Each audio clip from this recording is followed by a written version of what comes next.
Kita bela Indonesia. Dengan teater kita jaga Indonesia. Bersama pelaku teater Indonesia.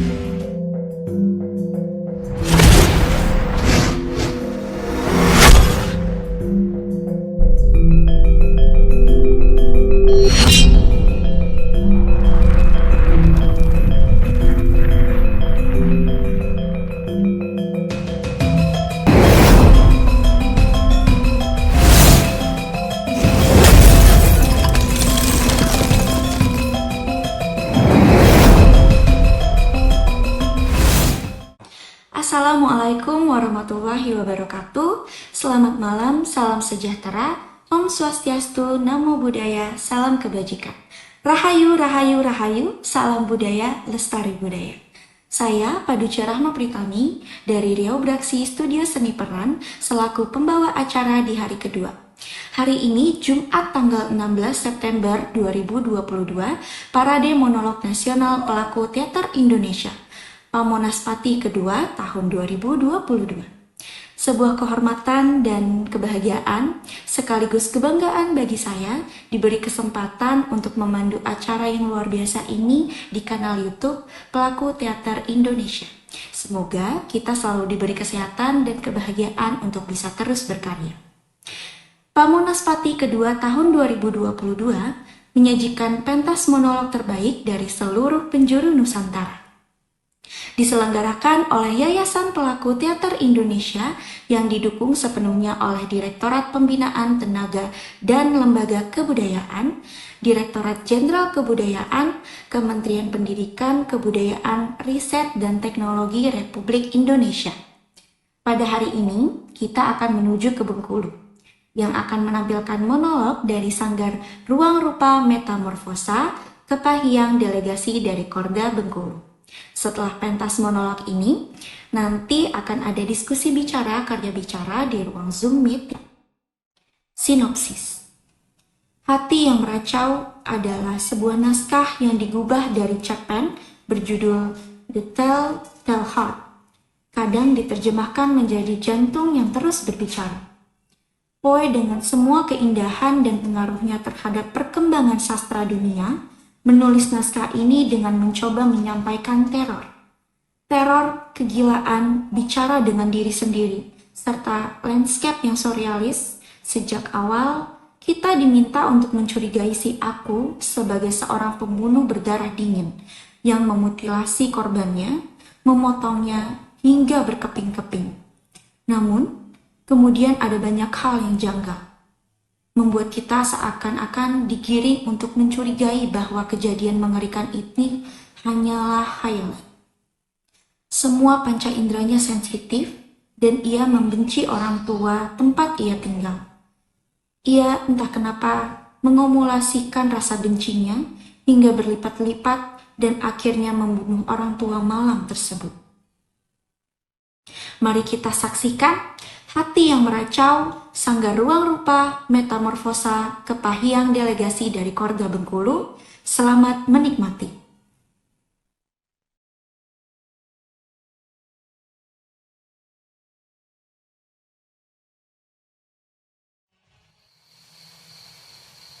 Memang benar, aku gelisah, sangat-sangat gelisah pada waktu itu. Dan sekarang pun masih. Namun mengapa kalian menyebutku gila? Rasa sakit menajamkan indraku, bukan melemahkannya, apalagi membuatnya tumpul. Dan di antara yang lainnya, indera pendengaran pula yang paling tajam. Aku mendengar semua hal di langit dan bumi. Aku mendengar suara dari neraka. Lalu bagaimana kalian bisa menganggapku gila? Dengarlah, kau akan tahu betapa tenangnya aku, betapa warasnya. Aku akan cerita semuanya kepadamu.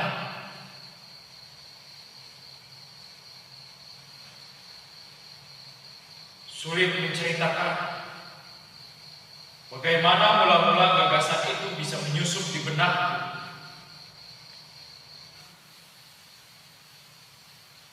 Namun sekalinya masuk, ia memburuku siang malam. Tak ada niat yang dendamku. Aku mencintai orang tua itu. Ia tak pernah berbuat salah kepadaku, juga tak pernah melukai hatiku. Emasnya pun tak kuinginkan.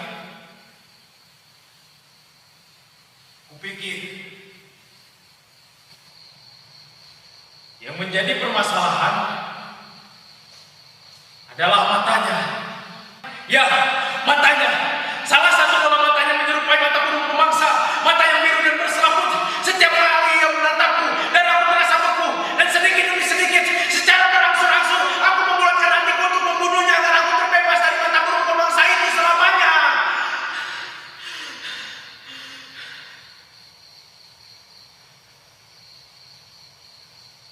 Inilah pokok persoalannya.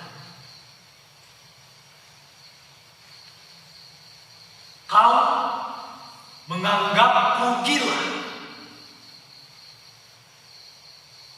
Semua orang gila tidak tahu apa-apa. Namun kali ini kau akan melihat betapa cerdiknya, betapa tenangnya aku menyelesaikan pekerjaan. Begitu rapi, terencana, dan berpura-pura tidak tahu apa-apa setelahnya. Aku menjadi lebih manis kepada orang tua itu seminggu sebelum aku membunuhnya.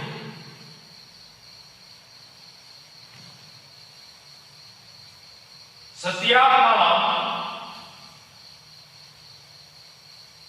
menjelang tengah malam, kuputar gagang pintu kamarnya dan membukanya. Oh, begitu hati-hati. Dan ketika pintu kamarnya terkuak dan cukup bagiku untuk memasukkan kepalaku, kusorongkan kepalaku ke dalam. Oh,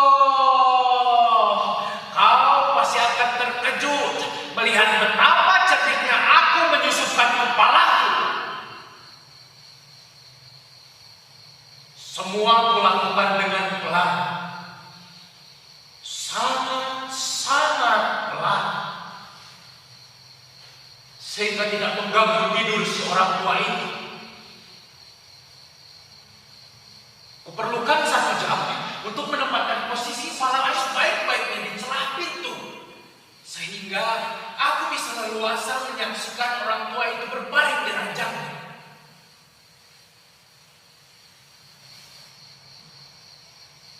Nah, bisakah orang gila melakukan pekerjaan secerdik ini? Dan pekerjaan seperti ini kulakukan selama 7 malam berturut-turut, tiap datang tengah malam.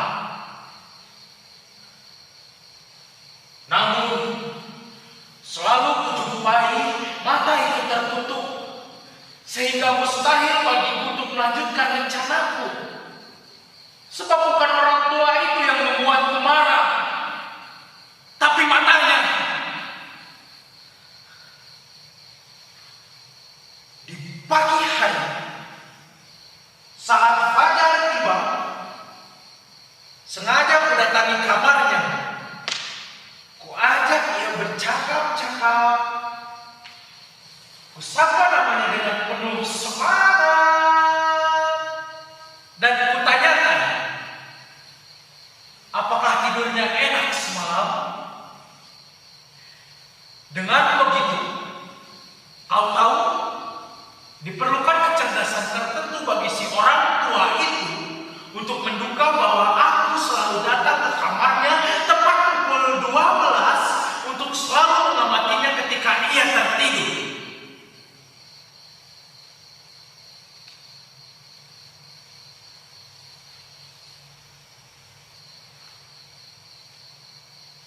Pada malam ke-8,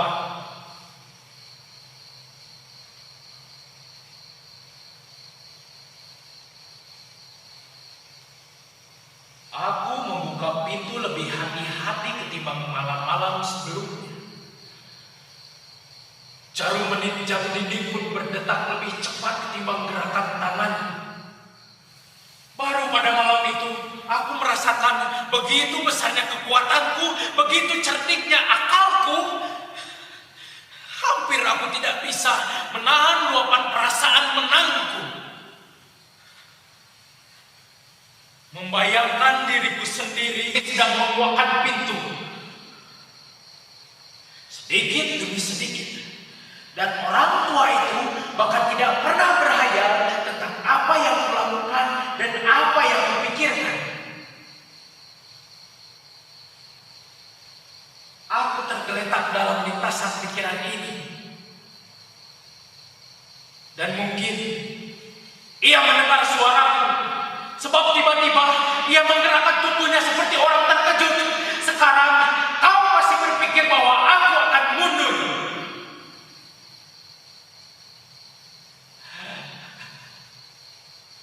Tidak. Kamarnya gelap pekat. Jendelanya tertutup rapat. Karena itu, aku tahu bahwa ia tidak melihat pintu kamarnya terkuak. Dan aku terus saja mendorong daun pintu itu sedikit demi sedikit.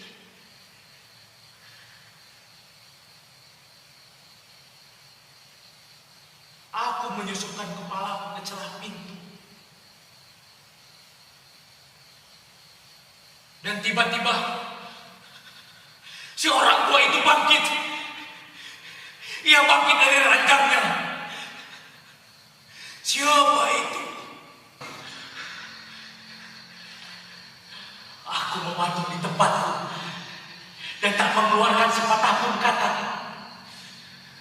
Dalam 1 jam, aku sama sekali tak bergerak.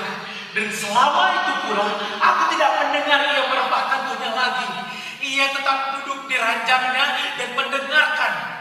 Seperti aku. Malam demi malam. Mendengar detak jam kematian di dinding.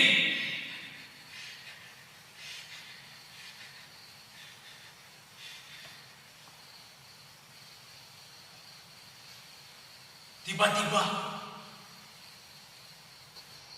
ku dengar suara arangan kecil.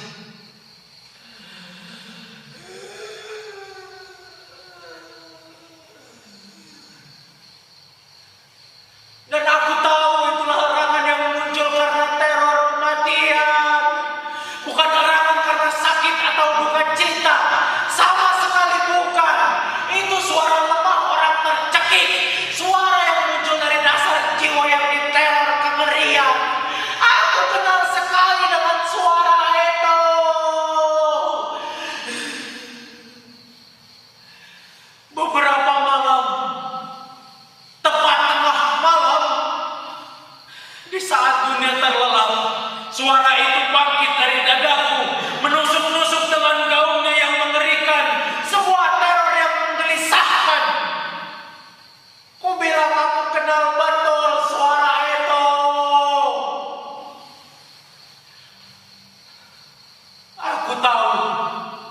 bahwa mata orang tua itu tidak pernah terpejam lagi setelah mendengar suara yang membangunkannya.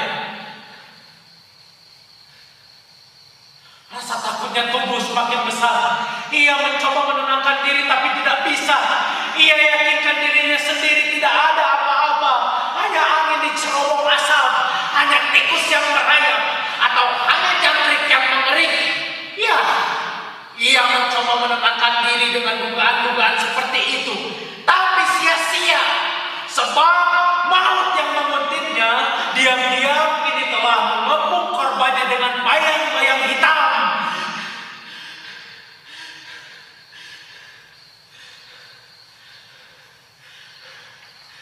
Setelah cukup lama menunggu dengan sangat sabar, tanpa mendengar ia membaringkan kembali tubuhnya, maka kubuka sedikit sekali pintu itu.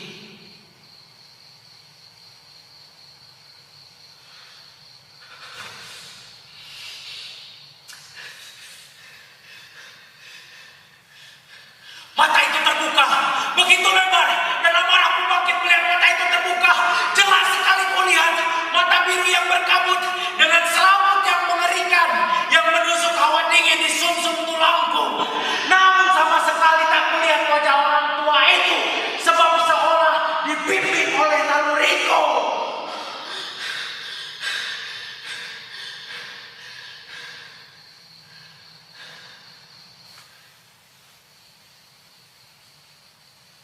Jadi bukanlah yang kau sebut gila itu sesungguhnya adalah indraku yang begitu tajam?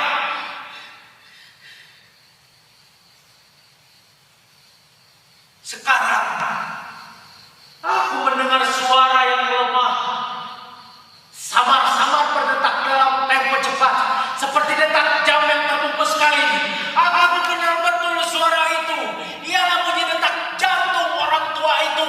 Kemarahanku memuncak, sementara detak jantung terkutuk itu temponya semakin meningkat, makin lama makin cepat dan semakin keras.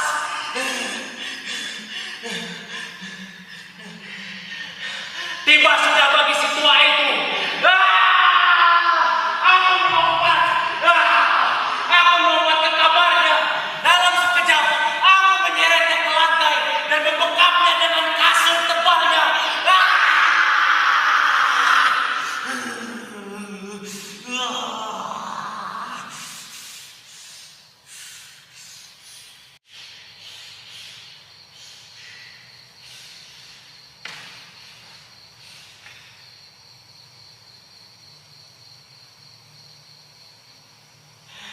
Kalau kau masih menganggap aku gila,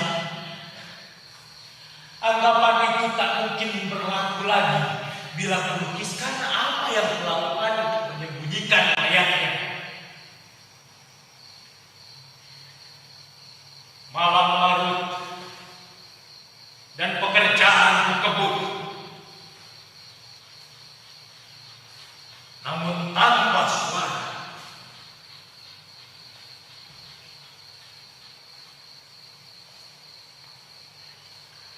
Pertama-tama, kupotong mayat itu, kupenggal kepalanya, kedua lengannya, dan kedua kakinya.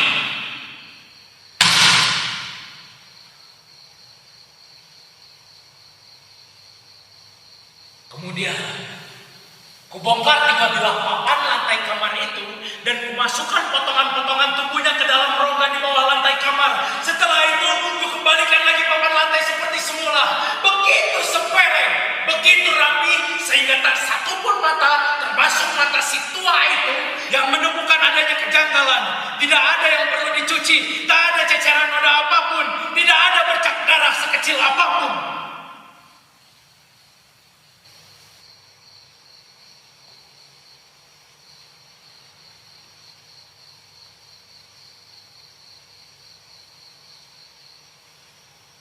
Jam 4 pagi,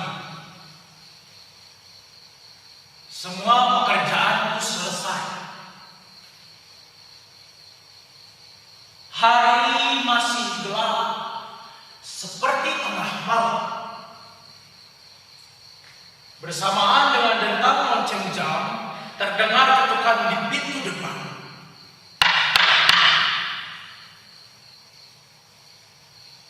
Aku turun dengan perasaan yang ringan. Apalagi yang perlu ditakutkan? Kubuka pintu itu. 3 orang lelaki masuk. Mereka memperkenalkan diri dengan sangat sopan sebagai petugas-petugas kepolisian. Seorang tetangga mendengar pekik semak, menduga ada tindak kejahatan.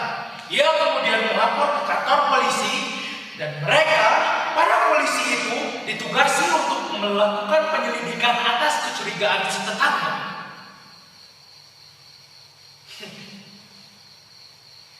Aku tersenyum. Apalagi yang perlu ditakutkan? Dengan ramah, kupersilahkan mereka masuk. Pekik itu, kataku, keluar dari mulutku ketika aku sedang bermimpi.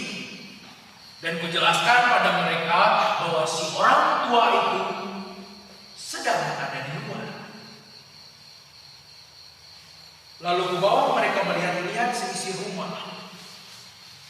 Kupersilahkan mereka memeriksa dengan teliti. Dan akhirnya, kubawa ketiga orang itu ke kamar si tua. Kuperlihatkan pada mereka barang-barang berharga miliknya. Semuanya aman, tidak tercolek sedikit pun. Dengan kepercayaan diri yang melambung, aku mengusung kursi-kursi ke dalam kamar dan meminta mereka untuk melepas lelah di tempat itu. Sementara aku sendiri dalam gelagat keberanian karena kemenangan yang sempurna meletakkan kursiku tepat di atas tempat aku menyimpan mayat korban.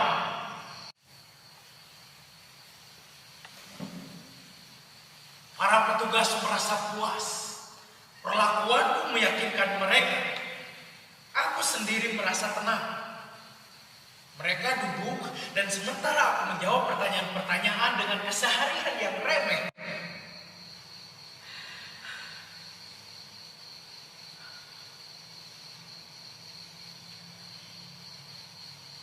Tapi sebentar.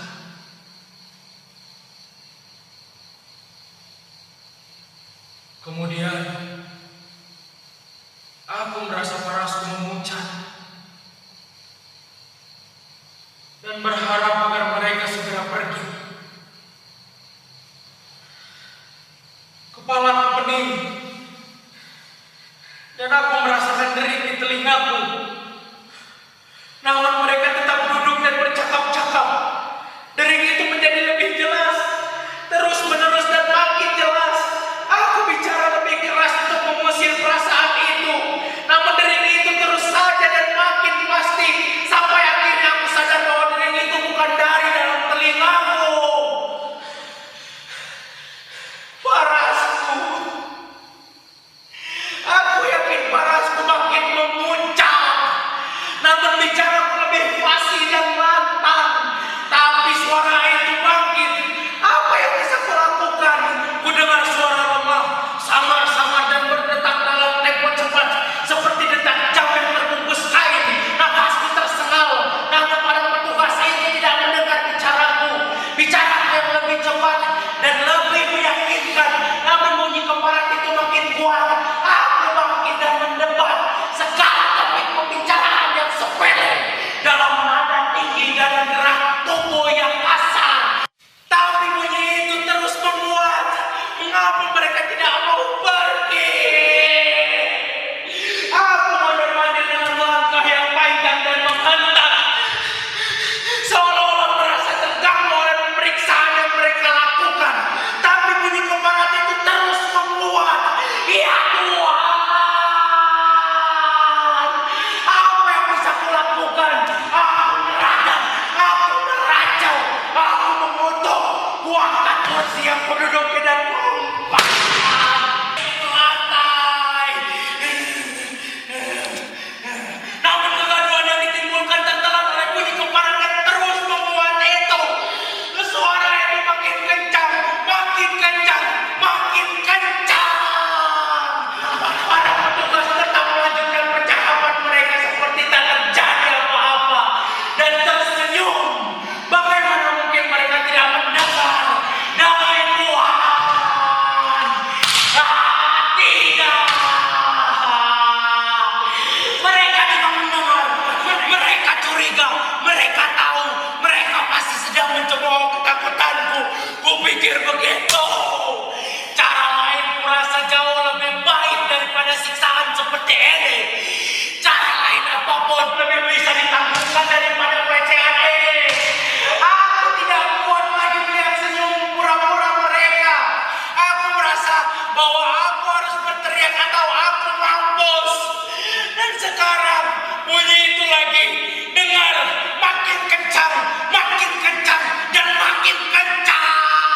Demikianlah sajian monolog yang luar biasa dari Sanggar Ruang Rupa Metamorfosa Kepahyang Delegasi Korda Bengkulu.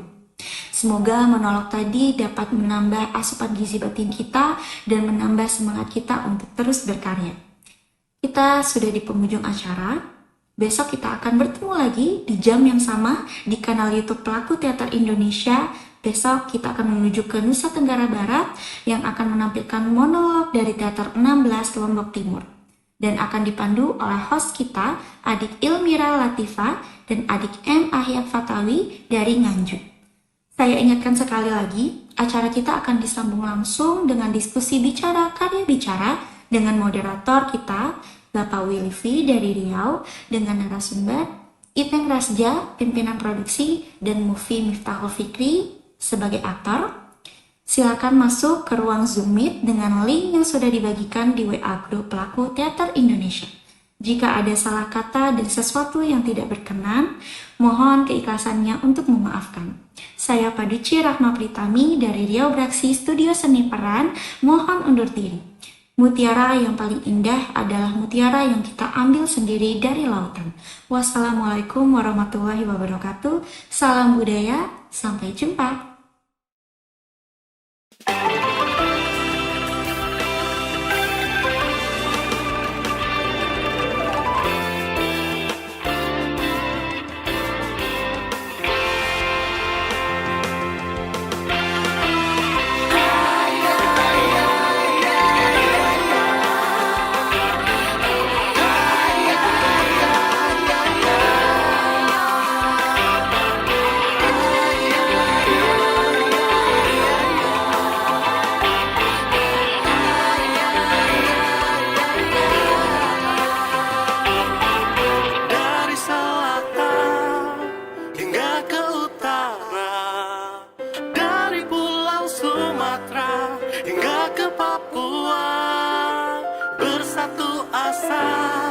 Kita junjung budaya bangsa dalam ikatan Pelaku Teater Indonesia.